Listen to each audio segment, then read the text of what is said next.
मेरे मौला हो करम, मेरे मौला हो करम। बख्शने वाला है तू और गुनाहगार है हम। या मेरे मौला हो करम, मेरे मौला हो करम, मेरे मौला हो करम, मेरे मौला हो करम। मरकजी जामिया मस्जिद बद्दर में चौधरी लियाकत अली साहब अब फुल्लरवान हाल मुकीम अमेरिका की जानब से बद्दर और अहले इलाका के लिए पुरतकल्लफ इफ्तार दस्तरखान के साथ साथ मुस्तहकीन और सफेद पोश तबका के लिए पार्सल खाना की सहूलत पूरे माह रमजान में अहले इलाका मुस्तफीद हो रहे हैं। इस इफ्तार दस्तरखान के बारे में जानते हैं फैसल शेख की खसूसी रिपोर्ट में। बिस्मिल्लाहिर्रहमानिर्रहीम।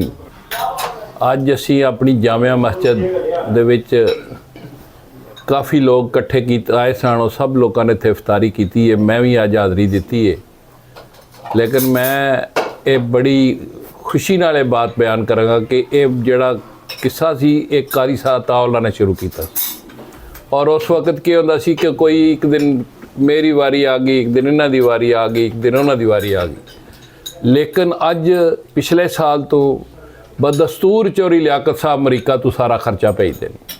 उन्हें सारे साड़ियाँ लोगों दी वारियां उन्हें ख़त्म कर छड़िया। ये अल्लाह पाक उन्होंने तौफीक दे और अल्लाह की ज़ात पाक उन्होंने रिज़्क़ च बरकत करे। ये सब तो बड़ा काम है जिहड़ा चौधरी लियाकत साहब कर रहे। और चौधरी लियाकत साहब मेरे तो वैसे ही बड़े दोस्त रहे, मेरे नाल तो उन्होंने दूए चौथे दिन ज़रूर बात होती रहती है। तो ये बड़ा ही उन्होंने एक सदका जारिया करके शुरू किया और अल्लाह की ज़ात और बरकत पाएगी। मेहरबानी। कैसा लग रहा है तुमने इंतज़ाम कर रहे हैं? अल्हम्दुलिल्लाह जो निज़ाम आप चला रहे हैं माशाल्लाह इस बाबरकत रहमत वाले महीने में बहुत अच्छा चला रहे हैं। अल्लाह ताला की ज़ात जो ये काविश कर रहे हैं भाई साहब, अल्लाह ताला उनकी ये काविश अपनी बारगाह में कबूल मंजूर फरमाए। अल्लाह ताला उनको अजर अज़ीम अता फरमाए, अल्लाह ताला उनकी रोज़ी में बरकत अता फरमाए। और जो आप ये डिस्ट्रीब्यूट करते हैं, ये इतना बंदोबस्त करते हैं आप, अल्लाह ताला आपको भी इसकी जज़ा दे।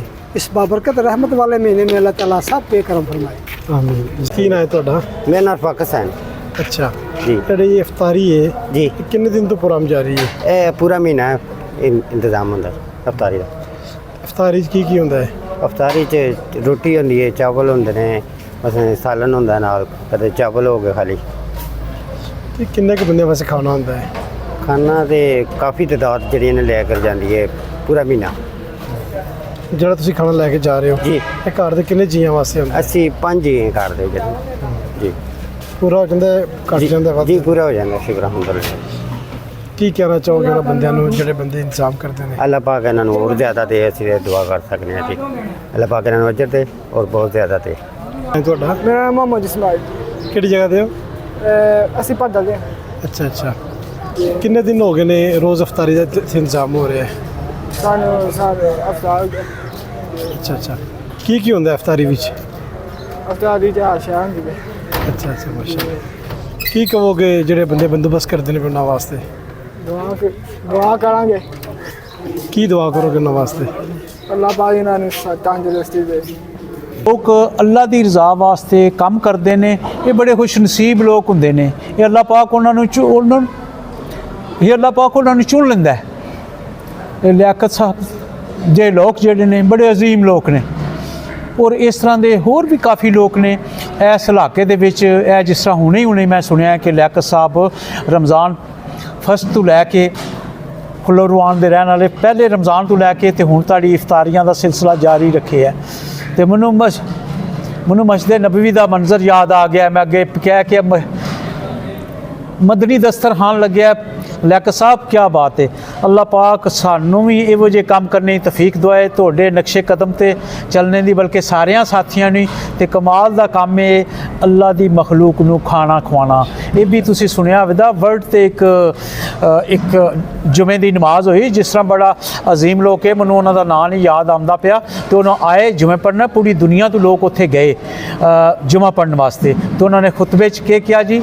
ਸਭ ਤੋਂ ਛੋਟਾ ਤਾਰੀਖੀ ਉਹਨਾਂ ਦਾ ਉਹ ਹੋਇਆ ਸੀ ਖੁਤਬਾ, ਜਿਹੜਾ ਵਰਲਡ ਦਾ ਕਮ ਟਾਈਮ ਦਾ ਖੁਤਬਾ। ਉਹਨਾਂ ਕਿਹਾ ਲੋਕਾਂ ਨੂੰ ਖਾਣਾ ਖਵਾਓ, ਖਾਣਾ ਖਵਾਓ, ਖਾਣਾ ਖਵਾਓ, ਬਸ ਨਮਾਜ਼ ਪੜ੍ਹੋ ਜੀ। ਤੇ ਇਹ ਜਨਾਬ ਲਿਆਕਤ ਸਾਹਿਬ ਜਾਂ ਸਾਡੇ ਸੁਣਨ ਗਿਣਨ ਵਾਲੇ ਜਿੰਨੇ ਵੀ ਲੋਕ ਨੇ ਦੇਖਣ ਵਾਲੇ, ਇਹ ਅਮਲ ਬੜਾ ਅਫਜ਼ਲ ਹੈ। ਜ਼ਰੂਰੀ ਨਹੀਂ, ਜਿੰਨਾ ਹੋ ਸਕੇ ਇੱਕ ਬੰਦੇ ਨੂੰ ਖਿਲਾ ਦਿਓ, 2 ਬੰਦੇ ਨੂੰ ਖਿਲਾ ਦਿਓ, ਇੱਕ ਕਿੱਟ ਲਵਾ ਦਿਓ ਮਸਜਿਦ ਦੇ ਵਿੱਚ। ਤੇ ਲਿਆਕਤ ਸਾਹਿਬ ਫੁੱਲਰਵਾਨ ਵਾਲਿਓ, ਅੱਲਾਹ ਪਾਕ ਤੁਹਾਡੇ ਤੇ ਰਹਿਮਤਾਂ ਬਖਸ਼ਾ ਨਾਜ਼ਲ ਫਰਮਾਏ। ਤੁਸੀਂ ਅਜ਼ੀਮ ਲੋਕ ਹੋ, ਅੱਲਾਹ ਪਾਕ ਤੁਹਾਨੂੰ ਮਜ਼ੀਦ ਹਿੰਮਤ ਤੇ ਤੌਫੀਕ ਦੇ ਇਸ ਕੰਮ ਕਰਨ ਦੀ। ਨਵਰ ਸਾਹਿਬ, ਮੈਂ ਇਹਦੇ 'ਚ ਇਜ਼ਾਫਾ ਕਰਦਾ ਜਾਂ ਕਿ ਸਿਰਫ ਉਹ ਇੱਥੇ ਮਸਜਿਦ ਦੇ ਵਿੱਚ ਮੌਜੂਦ ਲੋਕਾਂ ਨੂੰ ਦਸਤਰਖਾਨ ਨਹੀਂ ਦਿੰਦੇ, ਬਲਕਿ ਮੁਆਸ਼ਰੇ ਦੇ ਉਹ ਸਫੈਦਪੋਸ਼ ਲੋਕ ਜਿਹੜੇ ਆਪਣੇ ਘਰਾਂ ਵਿੱਚ ਮੁਕੀਮ ਹੁੰਦੇ ਨੇ, ਉਹ ਮਾਸ਼ਾ ਉਹਨਾਂ ਨੇ ਇੱਕ ਬੜਾ ਭਰਪੂਰ ਔਰ ਮੁਨੱਜ਼ਮ ਜਿਹਾ ਨਾ ਸੈਟਅਪ ਰੱਖਿਆ ਹੈ। ਉਹਨਾਂ ਲੋਕਾਂ ਦਾ ਡਾਟਾ ਲਿਖਿਆ ਹੈ, ਉਹਨਾਂ ਟੋਕਨ ਇਸ਼ੂ ਕੀਤੇ ਨੇ, ਉਹ ਲੋਕ ਆਉਂਦੇ ਨੇ ਔਰ ਉਹਨਾਂ ਦੀ ਇੱਜ਼ਤ ਨਫਸ ਮਜਰੂਹ ਕੀਤੇ ਬਗੈਰ, ਕੋਈ ਦਕਮ ਪੈਨ ਨਹੀਂ, ਕੋਈ ਓਏ ਨਹੀਂ, ਕੋਈ ਤੋਏ ਨਹੀਂ, ਬੜੇ ਬਾਇਜ਼ਤ ਤਰੀਕੇ ਨਾਲ ਔਰ ਬੜੇ ਪੁਰਵਕਾਰ ਤਰੀਕੇ ਨਾਲ ਉਹਨਾਂ ਨੂੰ ਦਿੱਤਾ ਜਾਂਦਾ ਹੈ। ਇਸ ਅਮਰ ਦੇ ਬਾਰੇ ਤੁਸੀਂ ਕੀ ਕਹਿਣਾ ਚਾਹੋਗੇ? ਮਾਸ਼ਾਅੱਲਾ, ਹੁਣੇ ਇਹ ਆਇਤ ਦੇ ਹਵਾਲੇ ਨਾਲ ਕੁਰਾਨੀ ਆਇਤ ਪੜ੍ਹੀ ਹੈ ਇਹਨਾਂ ਨੇ, ਤੇ ਮੈਂ ਗੁਜ਼ਾਰਿਸ਼ ਕੀਤੀ ਹੈ ਕਿ ਖੁਫੀਆ ਔਰ ਅਲਾਨੀਆ ਤੇ ਅੱਲਾਹ ਪਾਕ ਨੂੰ ਦੋਨੋਂ ਹੀ ਮਕਬੂਲ ਨੇ। ਇਹ ਅੱਲਾਹ ਪਾਕ ਦਾ ਫਰਮਾਨ ਹੈ, ਖੁਫੀਆ ਵੀ ਕਰੋ ਤੇ ਲਾਨੀਆਂ ਵੀ ਕਰੋ। ਹੁਣੇ ਚੰਦ ਮਿੰਟ ਪਹਿਲਾਂ ਇਹਨਾਂ ਦੱਸਿਆ ਕਿ ਖੁਫੀਆ ਤੇ ਦੋਨੋਂ ਲਾਨੀਆਂ, ਤੇ ਬਿਲਕੁਲ ਇਸੇ ਤਰ੍ਹਾਂ ਕਿ ਖੁਫੀਆ ਵੀ ਕਰੋ ਤੇ ਐਲਾਨੀਆਂ ਵੀ ਕਰੋ। ਤੇ ਮਾਸ਼ਾਅੱਲਾ ਤੁਸੀਂ ਐਲਾਨੀਆਂ ਵੀ ਲਿਆਕਤ ਸਭ ਕਰਦੇ ਹੋ ਪਏ ਤੇ ਖੁਫੀਆ ਵੀ ਕਰਦੇ ਹੋ ਪਏ। ਅੱਲਾਹ ਪਾਕ ਉਹ ਕੁਰਾਨ ਪਾਕ ਦੀ ਆਇਤ ਦੇ ਹਵਾਲੇ ਨਾਲ ਦੋਨੋਂ ਅਮਲ ਤੁਹਾਡੇ ਕੋਲ ਕਰਾਉਂਦੇ ਨੇ ਪਏ। ਇਹ ਖੁਸ਼ਨਸੀਬ ਲੋਕ ਹੁੰਦੇ ਨੇ ਜਿਨ੍ਹਾਂ, ਉਹ ਹਕੀਕਤ ਇਹ ਹੈ ਕਿ ਅੱਲਾਹ ਚੁਣ ਲੈਂਦਾ ਹੈ। ਖੁਸ਼ਨਸੀਬ ਲੋਕ ਹੁੰਦੇ ਨੇ ਜਿਨ੍ਹਾਂ ਕੋਲੋਂ ਅੱਲਾਹ ਪਾਕ ਇਹੋ ਜਿਹੇ ਅਜ਼ੀਮ ਕੰਮ ਕਰਵਾਉਂਦਾ ਹੈ। ਅੱਲਾਹ ਪਾਕ ਸਾਰਿਆਂ ਦਾ ਅਮੀਨ ਨਾਸਰ ਹੋਵੇ। ਬਹੁਤ मेरे मौला हो करम, मेरे मौला हो करम, बख्शने वाला है तू और गुनाहगार है हम, या मेरे मौला हो करम, मेरे मौला हो करम, मेरे मौला हो करम, मेरे मौला हो